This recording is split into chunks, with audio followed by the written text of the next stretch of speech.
En el funeral de mi padre, él me dejó una libreta de ahorros. Mi esposa se mofó, es inútil. Tírala. A pesar de eso, fui al banco. La gerente susurró, necesita sentarse. La gerente del banco no alzó la voz. No se apresuró. Esa fue la parte que me asustó. Cerró la carpeta, cruzó las manos sobre ella y me miró de la manera en que lo hacen los médicos justo antes de decir algo que cambia tu vida. Señor, dijo ella en voz baja, mirando una vez la libreta de ahorros sobre la mesa, necesita sentarse.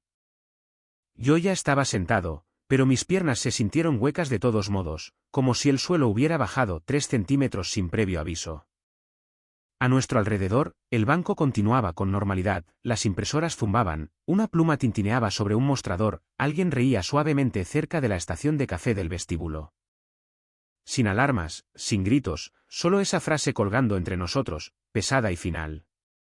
Todo esto debido a la vieja libreta de ahorros de mi padre. Pero me estoy adelantando. Permítanme empezar por el principio. Mi nombre es Eduardo Hernández. Tengo 46 años. Y hasta la semana en que murió mi padre, lo más estresante en mi vida era un intercambiador de calor agrietado para el cual no podía encontrar un repuesto. Trabajo en el mantenimiento de climas y sistemas de calefacción, principalmente residencial, algo de comercial ligero. Es un trabajo honesto, un trabajo ruidoso.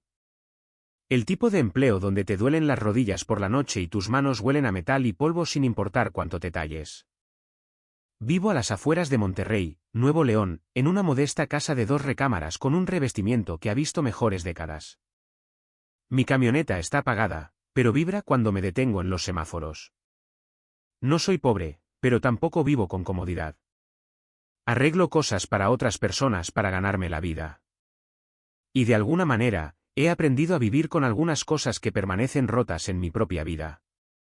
Mi padre, Francisco Hernández, era lo opuesto. Él no podía dejar nada roto. Francisco tenía 74 años cuando falleció. Un hombre tranquilo, sólido. Había pasado la mayor parte de su vida como contador de planta y más tarde como supervisor de obra en una planta de fabricación que ya no existe. Cuando la empresa cerró, no se quejó. Simplemente se apretó el cinturón y siguió adelante. Papá vivía de forma sencilla. La misma chamarra cada invierno, el mismo café negro cada mañana. Tenía un dicho que repetía cada vez que yo apresuraba un trabajo o intentaba tantear una medida a ojo.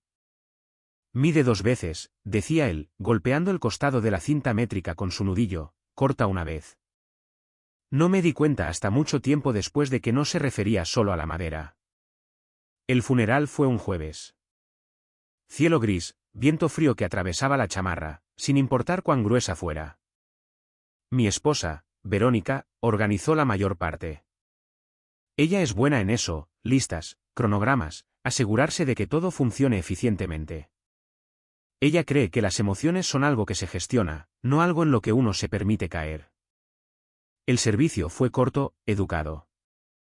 Todos dijeron las cosas correctas. Me paré al frente junto a Verónica, asintiendo cuando se suponía que debía hacerlo, estrechando manos cuando me las extendían. Recuerdo haber pensado lo extraño que era que mi padre, quien había construido tantas cosas con sus manos, hubiera sido reducido a unas pocas frases leídas de una tarjeta. Después, regresamos a la casa de papá, en la que crecí. Verónica caminó por las habitaciones con un ojo crítico, hablando ya sobre que debería ser donado y que podría valer la pena vender. Mi cuñado, Rodrigo, el hermano mayor de ella, llegó tarde y se quedó el tiempo suficiente para mencionar la logística de la herencia y el momento oportuno del mercado antes de desaparecer de nuevo. Rodrigo siempre hablaba como si la vida fuera una larga presentación de inversión. Me alejé de ellos y terminé en el garaje. Allí era donde papá realmente vivía. Tableros de herramientas alineados con utensilios más viejos que yo. Latas de café llenas de tornillos clasificados por tamaño. Una caja de herramientas de metal rojo estaba debajo del banco de trabajo, abollada en una esquina. Recordé algo que papá me había dicho unos meses antes cuando pasé a arreglar su boiler. Si algo me pasa alguna vez, había dicho, sin levantar la vista de la llave inglesa en su mano, revisa la caja roja. En ese momento, Pensé que se refería a los documentos, la escritura, el seguro, ese tipo de cosas. La abrí. Adentro estaban las herramientas habituales, llaves, dados, una cinta métrica desgastada. Pero escondida debajo de un trapo de taller doblado había algo que no pertenecía, una pequeña libreta de ahorros encuadernada en cuero, con los bordes agrietados por la edad, del tipo que ya no se ve. La llevé adentro, más curioso que otra cosa. Ni siquiera había procesado completamente qué era cuando Verónica la vio. Miró la portada apenas un segundo y se rió, sin gracia. Despectiva. Eso es inútil, dijo ella. Esas cuentas viejas ni siquiera existen ya. Solo tírala. La tomó de mi mano y la dejó caer en la basura de la cocina, justo encima de un plato de papel y algunas servilletas del servicio de comida del funeral. Algo en la forma en que lo hizo, rápido y final, se quedó grabado en mí. Si no significaba nada, ¿por qué la prisa? Esa noche, no pude dormir. La casa se sentía demasiado silenciosa. Seguía escuchando la voz de papá en mi cabeza, mide 2 veces, corta una vez. A las 5 de la mañana, me levanté de la cama, fui a la cocina y saqué la libreta de la basura. Escondida en la contraportada había una hoja de papel doblada, un número de 46 palabras escritas con la cuidadosa caligrafía de molde de mi padre: no le preguntes a tu esposa. Ve al banco. Para las 9 de la mañana, estaba conduciendo. El trayecto al banco tomó poco menos de 2 horas, pero se sintió más largo porque seguía reproduciendo esa mañana en mi cabeza. Verónica no había notado que la libreta no estaba, o si lo había hecho, aún no había dicho nada. La casa había estado en silencio cuando me fui, el tipo de silencio que te hace sentir como si te estuvieras escapando incluso cuando no estás haciendo nada malo. Apagué la radio después de 10 minutos. Necesitaba pensar. Mi padre no era un hombre dramático. No dejaba acertijos. No hablaba con verdades a medias ni bromas que significaran algo más tarde. Si escribió "no le preguntes a tu esposa", no era paranoia. Era una instrucción. Y si me dijo que fuera al banco, significaba que había algo allí que valía la pena ver con mis propios ojos. A mitad del camino, mi teléfono sonó. Verónica. Dejé que sonara 2 veces antes de contestar. Hola, dije, manteniendo mi voz neutral. ¿Dónde estás? Preguntó ella, no de forma acusatoria, sino curiosa, demasiado calmada. Haciendo un mandado, dije. Me tomé la mañana libre. Una pausa. Pude escucharla pensar. No te llevaste nada más de la casa, ¿verdad? De las cosas de tu padre, quiero decir. Solo algunos manuales viejos, dije. Cosas del garaje. Otra pausa, más corta esta vez. Está bien, dijo ella. Solo verificaba. Rodrigo mencionó que deberíamos mantener todo junto hasta que resolvamos lo de la herencia. Estuve de acuerdo, colgué e inmediatamente sentí esa presión apretada y familiar en mi pecho, la que aparece cuando algo no se está diciendo en voz alta. 9 horas después, casi al minuto, mi teléfono sonó de nuevo. Esta vez era Rodrigo. Eduardo, dijo él, sonando amable de esa manera en que la gente lo hace cuando intenta sonar como si siempre hubiera sido amable. Solo quería ver cómo estabas. Todo este asunto con tu padre es mucho para procesar. Sí, dije yo. Le dije a Verónica que ayudaría a manejar el papeleo, continuó él. No necesitas estresarte por eso. Cuentas bancarias, propiedades. Estas cosas se complican rápido. Miré la libreta de ahorros que estaba en el portavasos a mi lado. Estoy bien, dije. Solo estoy cerrando un cabo suelto. Rodrigo se rió suavemente. Tu padre realmente no tenía cabos sueltos, Eduardo. Ya lo sabes. Una vida sencilla. Lo mejor es dejarlo ir. Cuando colgamos, mis manos apretaban el volante más fuerte de lo necesario. 2 llamadas, perfectamente espaciadas, ambas diciéndome con diferentes palabras que no hiciera preguntas. Esa fue la segunda medición. Seguí conduciendo. El banco estaba en un pequeño pueblo llamado Santiago, el tipo de lugar donde el restaurante cierra a las 2 de la tarde y todos saben qué coche pertenece a qué casa. El edificio en sí era viejo pero estaba limpio, fachada de ladrillo, puertas de vidrio que chirriaban levemente cuando las empujaba para abrir. Adentro, todo olía a café y limpiador de alfombras. Esperé en la fila detrás de una señora que depositaba cheques para una kermés. Cuando fue mi turno, deslicé la libreta por el mostrador junto con mi identificación oficial y el acta de defunción de mi padre. La joven cajera sonrió cortésmente y escribió el número de cuenta en su computadora. Su sonrisa se desvaneció. Un momento, por favor, dijo, y desapareció hacia la parte de atrás. Pasaron 5 minutos, luego 10. Empecé a sentirme tonto. Tal vez Verónica tenía razón. Tal vez esto realmente no era nada. Una cuenta vieja cerrada hace años. Una búsqueda inútil impulsada por el duelo y la falta de sueño. Entonces, una mujer con un saco azul oscuro se acercó. De unos 50 y tantos años, con mechones grises en el cabello y ojos tranquilos. Soy Guadalupe Álvarez, dijo ella.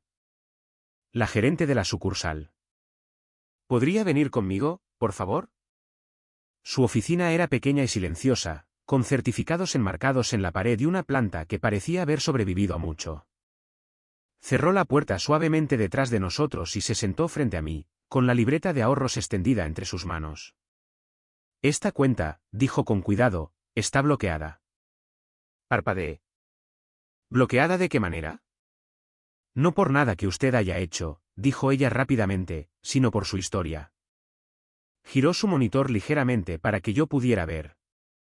Líneas de números, fechas. Luego tomó un bloc de notas, escribió algo y lo deslizó por el escritorio. El número hizo que se me revolviera el estómago. ¿Es ese el saldo? Pregunté. Ella asintió una vez. Me quedé mirando el papel. Mi padre, que reutilizaba sobres y arreglaba sus propios zapatos, había dejado poco menos de 34 millones de pesos. No entiendo, dije yo. Hay más, dijo Guadalupe. En 2016, alguien intentó acceder a la cuenta utilizando documentos de poder notarial. El papeleo parecía legítimo a primera vista, pero el sistema de verificación del banco detectó inconsistencias en las firmas. La transferencia fue denegada. El intento quedó registrado. ¿Y la persona que figuraba? Pregunté, sabiendo ya la respuesta. Guadalupe me miró a los ojos. Verónica Hernández. La habitación se sintió de repente más pequeña. Guadalupe se puso de pie. Voy a pedirle que espere aquí, dijo ella. Necesito hacer una llamada. Salió y habló en voz baja, en un tono que no pude oír. Me quedé allí sentado mirando mis manos, las tenues cicatrices en mis nudillos por años de trabajo, y la libreta que mi padre había escondido como una última defensa. Cuando Guadalupe regresó, no se sentó de inmediato. Señor Hernández, dijo suavemente, necesita sentarse. Fue entonces cuando me di cuenta de que mis piernas estaban temblando. No recuerdo haberme vuelto a sentar, pero debí hacerlo, porque lo siguiente que noté fue la silla presionando la parte posterior de mis piernas y el tenue zumbido del aire acondicionado sobre nosotros.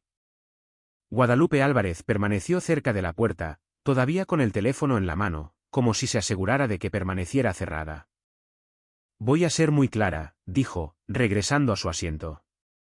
Esto no significa que su esposa haya sido acusada de nada. Todavía no. Pero sí significa que esta cuenta ahora se considera evidencia potencial. ¿Evidencia de qué? Pregunté. Ella no respondió de inmediato. En su lugar, abrió un cajón y sacó una carpeta delgada. Adentro había impresiones, marcas de tiempo, documentos escaneados y notas escritas en una taquigrafía nítida y profesional. Abuso financiero de adultos mayores, dijo finalmente. Es una de las categorías de fraude de más rápido crecimiento que vemos, y la mayoría de las veces involucra a la familia. La palabra familia aterrizó con más fuerza de lo que lo había hecho la cifra. Guadalupe explicó que después del intento fallido en 2016, la cuenta había sido bloqueada internamente. No se realizaron más intentos de acceso. Quienquiera que lo intentó una vez, nunca volvió a hacerlo. Pero el registro permaneció allí, silencioso, esperando. Su padre configuró esto de manera muy deliberada, dijo ella, golpeando la libreta. La portada sugiere que tiene décadas de antigüedad, pero la cuenta en sí fue abierta en 2011. Esa discrepancia por sí sola nos indica que quería mantenerla oculta. ¿Oculta de quién? Pregunté, aunque ya lo sabía. Guadalupe deslizó otro documento hacia mí. Antes de continuar, hay alguien que necesita hablar con usted. Llamaron a la puerta. Una mujer entró, de unos 40 y tantos años, con el cabello recogido y una expresión aguda pero no desagradable. Vestía ropa de civil, pero su postura me lo dijo todo. Soy la detective Mariana Benítez, dijo ella, extendiendo su mano. División de Delitos Financieros. La estreché automáticamente. No estamos aquí para acusar, dijo Benítez, sentándose frente a mí. Estamos aquí para entender. El nombre de su padre surgió en una revisión después de que esta cuenta fuera marcada de nuevo ayer. ¿De nuevo? Pregunté. Ella asintió. Porque usted entró con la libreta. Benítez hizo preguntas de la manera en que lo hacen los profesionales, con calma, especificidad y paciencia. ¿Quién manejó las finanzas de mi padre en los últimos 10 años? ¿Quién tenía acceso a su correo, sus contraseñas, su chequera? Mientras hablaba, recuerdos a los que no había prestado mucha atención comenzaron a alinearse en mi cabeza. Verónica insistiendo en que ella se encargaría de los pagos cuando la vista de papá empeoró. Verónica contestando su teléfono cuando yo llamaba. Verónica diciéndome que papá estaba confundido, que había mezclado fechas, que había olvidado conversaciones. Yo le había creído. ¿Por qué no lo haría? ¿Alguna vez su padre mencionó sentirse presionado? Preguntó Benítez. Dudé. Luego recordé la forma en que me había mirado hace meses en el garaje. No débil, no confundido, sino cuidadoso. Él me dijo que revisara la caja de herramientas roja, dije en voz baja. Y que no le preguntara a mi esposa. Benítez no reaccionó. Solo asintió como si hubiera escuchado esta historia antes. Esto es lo que va a suceder, dijo ella. Vamos a abrir una investigación. Eso significa que usted no puede confrontar a nadie. Ni a su esposa, ni al hermano de ella. Si saben lo que estamos investigando, destruirán la evidencia. Sentí la garganta seca. Me está pidiendo que finja que todo es normal. Sí, dijo ella. Por ahora. Cuando salí del banco, el mundo se sentía extraño. Más brillante, más ruidoso, como si alguien hubiera subido demasiado el contraste. Me senté en mi camioneta durante 10 minutos antes de girar la llave. Esa noche, Verónica actuó como si nada hubiera pasado. Preguntó qué quería para cenar, se quejó del tráfico y mencionó que Rodrigo tenía una gran idea sobre vender algunos de los equipos viejos de papá. Observé sus manos mientras hablaba, firmes, seguras, las manos de alguien que creía en la historia que estaba contando. Durante los días siguientes, las llamadas continuaron. Rodrigo preguntando cómo estaba. Verónica haciendo preguntas pequeñas y directas. ¿A dónde había ido? ¿Por qué llegaba tarde? ¿Había estado muy concurrido el banco? Respondí con cuidado. Frases cortas, sin detalles. Por la noche, comencé a escribir cosas, fechas, horas, palabras exactas. No me dije a mí mismo por qué, simplemente lo hice. Tal vez porque mi padre habría medido 2 veces. Una semana después, la detective Benítez llamó. Rastreamos algunas transferencias, dijo ella. No provienen directamente de las cuentas de su padre. Se mueven primero a través de una empresa fantasma. Se me encogió el estómago. ¿Quién es su cuñado? Preguntó ella. Rodrigo Vázquez. Me senté en el borde de la cama, mirando a la pared. Hay más, añadió Benítez. Vamos a necesitar que se reúna con un abogado en el que su padre confiaba. Su nombre es Horacio Quintana. Él ha estado guardando algo para usted. ¿Qué clase de algo? Pregunté. Benítez hizo una pausa. Del tipo que explica por qué su padre esperó tanto tiempo. Cuando colgué, Verónica entró en la habitación. ¿Estás bien? Preguntó, estudiando mi rostro. Has estado muy callado últimamente. Forcé una sonrisa. Solo estoy cansado. Ella asintió, pero sus ojos permanecieron sobre mí un segundo de más. Esa noche, acostado en la cama junto a ella, me di cuenta de algo que me asustaba más que el dinero, más que la investigación. Mi padre no solo había escondido una cuenta. Él se había estado preparando para esto. La oficina de Horacio Quintana era exactamente como esperaba que fuera la oficina de un abogado de 76 años, estantes de madera oscura curvados bajo el peso de carpetas gruesas, diplomas enmarcados, amarillentos por el tiempo, colgados ligeramente torcidos en la pared. El aire olía tenuemente a papel, cuero y café viejo que había sido recalentado demasiadas veces. El propio Horacio se levantó lentamente cuando entré, alto pero encorvado, con movimientos cuidadosos propios de alguien que había aprendido la paciencia por las malas. Eduardo Hernández, dijo él, extendiendo su mano. Siento mucho lo de tu padre. Gracias, respondí. Su apretón fue firme, reconfortante. Nos sentamos uno frente al otro en un escritorio pesado que probablemente había sobrevivido a más de un matrimonio y carrera profesional. Durante un momento, simplemente me miró como si estuviera midiendo algo invisible. Francisco me dijo que este día podría llegar, dijo Horacio finalmente. Simplemente no sabía cuándo. Metió la mano en un cajón y sacó una carpeta gruesa de color manila. Cayó sobre el escritorio con un peso suave pero innegable. Tu padre me pidió que te diera esto solo después de que llevaras la libreta de ahorros al banco, dijo él.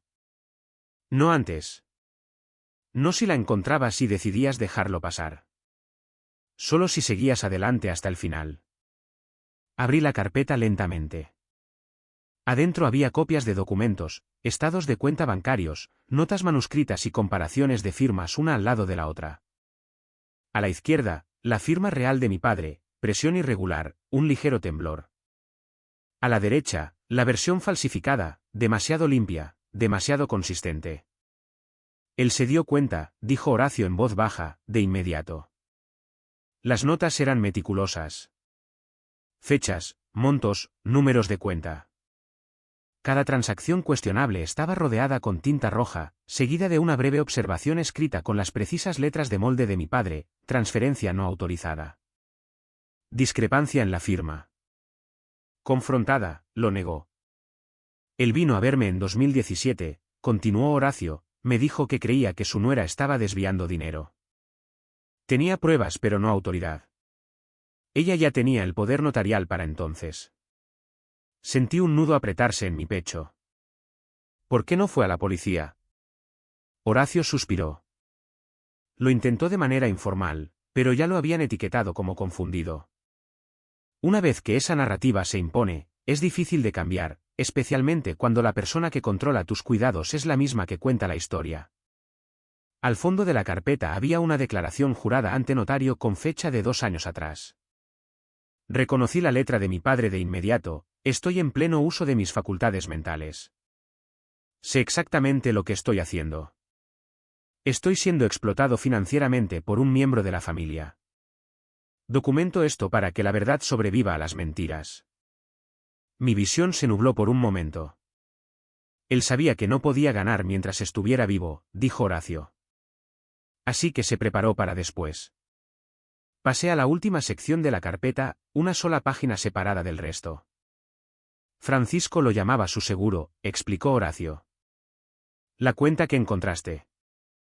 Movió lo que pudo antes de que la presión fuera insoportable, la escondió detrás de algo viejo y nada extraordinario, y confió en que tú terminarías el trabajo. ¿Por qué yo? Pregunté. Horacio sonrió con tristeza. ¿Por qué tú haces preguntas? Porque arreglas las cosas en lugar de ignorarlas. ¿Por qué no te apresuraste? Mide 2 veces, corta una vez. Cuando salí de la oficina de Horacio, mi teléfono vibró casi de inmediato. La detective Benítez. Estamos cerca, dijo ella. Solicitamos órdenes de aprehensión y cateo, registros financieros, dispositivos electrónicos, espacio de oficina vinculado a la empresa de Rodrigo. Mi corazón palpitó con fuerza. ¿Cuándo? Pronto, dijo ella. Pero necesito que sigas haciendo lo que has estado haciendo. Normal, tranquilo. Esa noche, Verónica me observó más de cerca de lo habitual. Me preguntó si me sentía bien, si el trabajo era estresante, si quería hablar. Estoy bien, dije yo. Solo cansado. Más tarde, mientras lavaba los platos, me miró por encima del hombro. No volviste al banco, ¿verdad?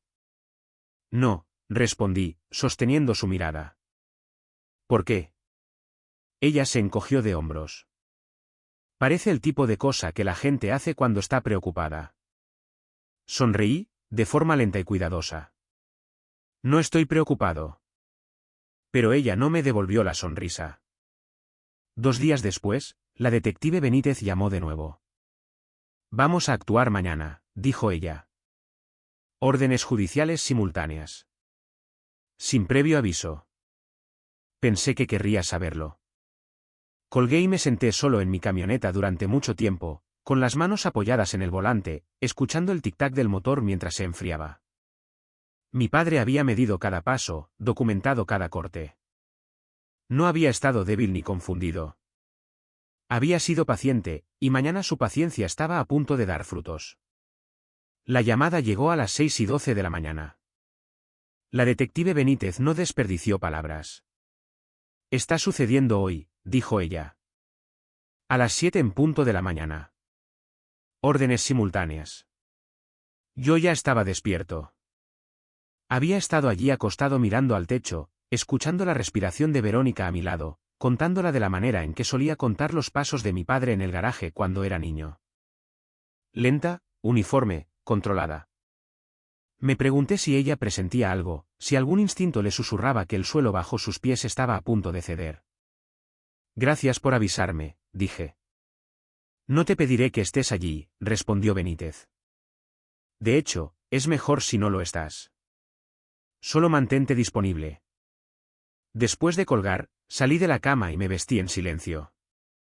La casa estaba en penumbra, con la luz azul del amanecer filtrándose por las persianas. Preparé un café que no bebí y me senté a la mesa de la cocina con las manos envueltas alrededor de la taza, sintiendo su calor sin registrar la comodidad.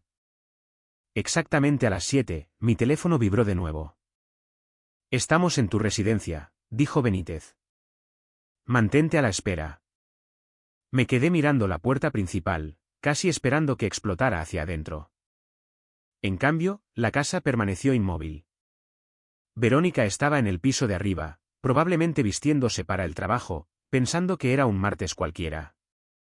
Me pregunté cómo sería ese último momento antes de que llegue la verdad, cuando todo todavía parece normal.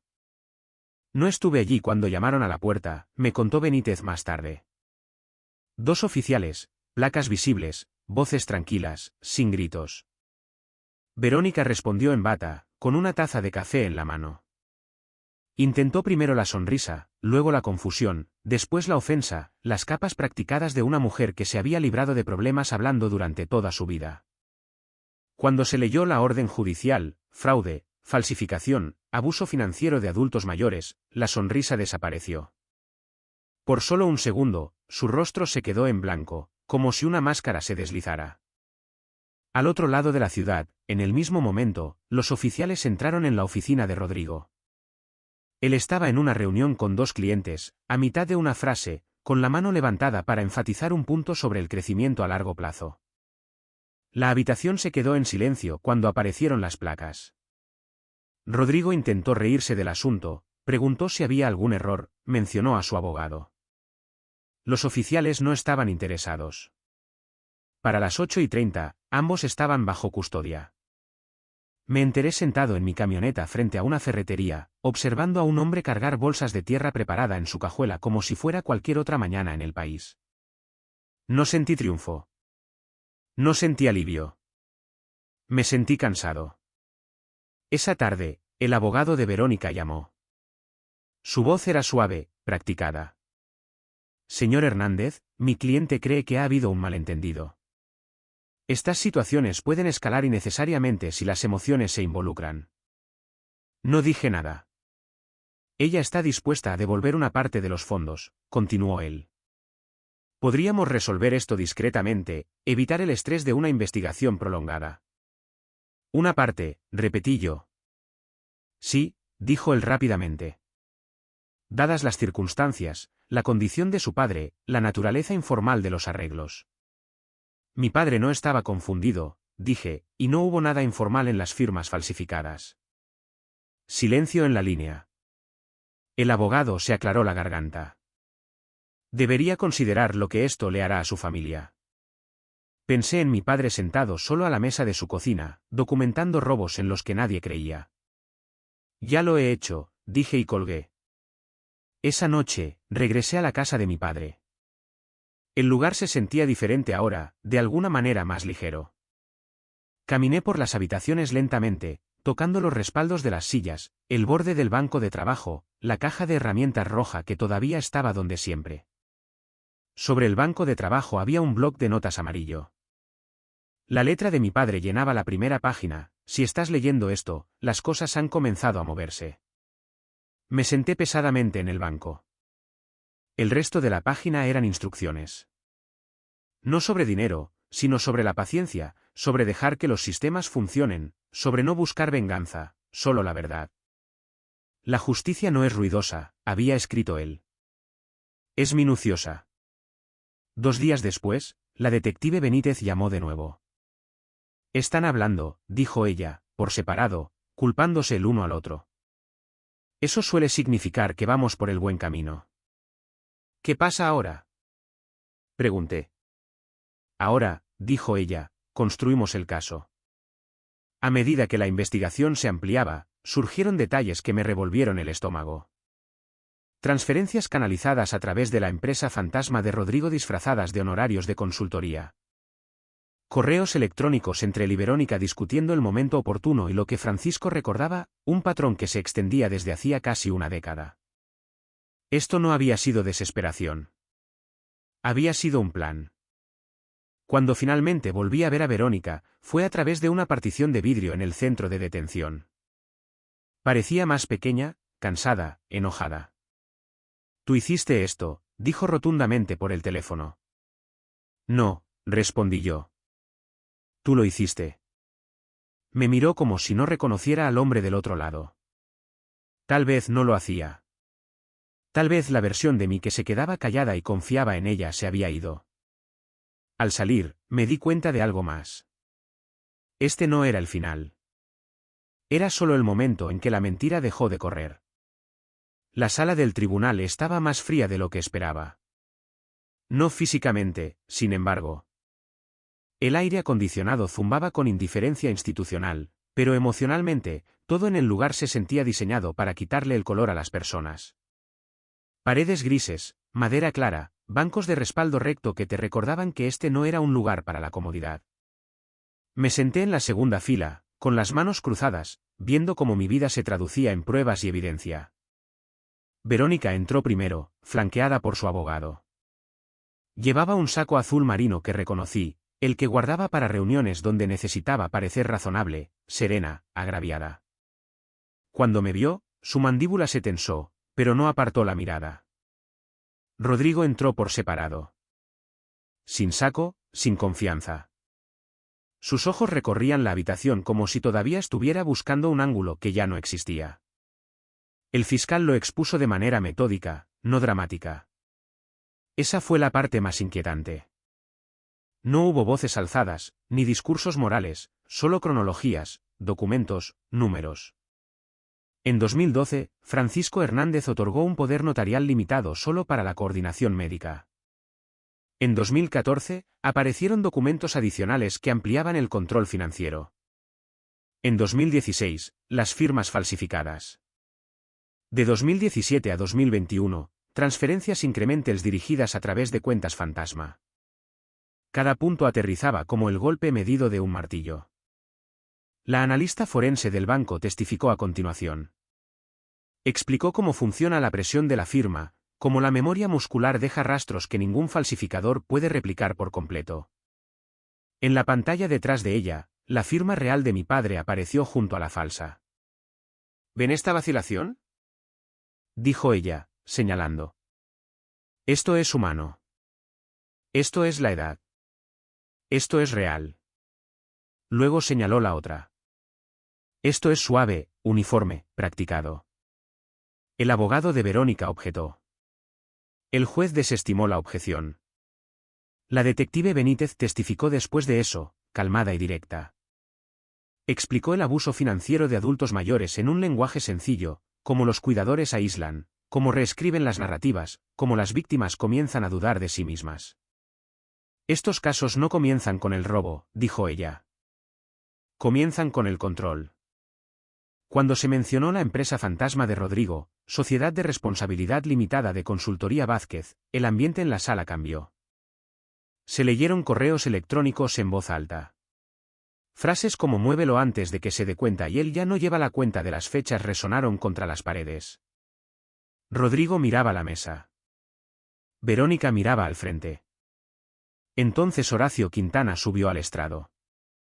Sostuvo la declaración jurada de mi padre como si fuera algo frágil. Francisco Hernández estaba en pleno uso de sus facultades mentales, dijo Horacio con firmeza. Estaba asustado. Estaba aislado, pero no estaba confundido. El juez escuchó con atención, tomó notas, hizo preguntas que cortaban el ruido. Cuando terminó, cuando ambas partes habían concluido sus argumentos, la habitación se sintió hueca, como si todos hubieran llegado ya a la misma conclusión y solo estuvieran esperando que se dijera en voz alta.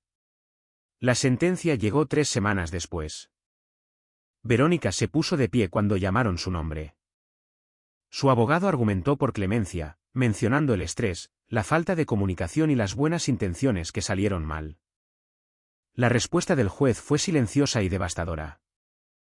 Esto no fue un accidente, dijo él. Esto fue un engaño sostenido. 7 años en prisión federal, restitución ordenada, activos incautados. La sentencia de Rodrigo siguió. 3 años, sin acuerdos, sin reducción. La empresa fantasma hizo que eso fuera imposible. Cuando el mazo cayó, no sentí nada. Ninguna oleada de victoria, ningún alivio, solo una extraña sensación de finalidad, como una puerta cerrándose suavemente detrás de mí. Fuera del tribunal, la detective Benítez me encontró cerca de las escaleras. Tu padre estaría orgulloso, dijo ella. Desearía que no tuviera que estarlo, respondí yo. Una semana después, Horacio llamó. Hay una cosa más, dijo. Francisco me pidió que te la diera después de que todo se resolviera. Me reuní con él en su oficina de nuevo. El mismo escritorio, el mismo olor a papel viejo. Deslizó un sobresellado hacia mí. Mi nombre estaba escrito en él con la cuidadosa letra de mi padre. No lo abrí de inmediato. Horacio esperó, respetuoso, en silencio. Cuando finalmente lo hice, el papel de adentro era delgado, doblado una vez. Eduardo. Si estás leyendo esto, entonces la verdad hizo lo que siempre hace. Esperó. Siento no haber podido detener esto mientras estaba vivo, pero sabía que tú lo terminarías. No permitas que esto te endurezca. Usa lo que queda para construir algo honesto. Mide 2 veces, corta una vez. Doblé la carta y la sostuve contra mi pecho más tiempo del que pretendía. Esa noche, me senté solo en mi camioneta, estacionado frente a mi casa, y me di cuenta de algo importante. Se había hecho justicia, pero la curación seguía siendo mi responsabilidad. 6 meses después de la sentencia, mi vida parecía tranquila desde fuera.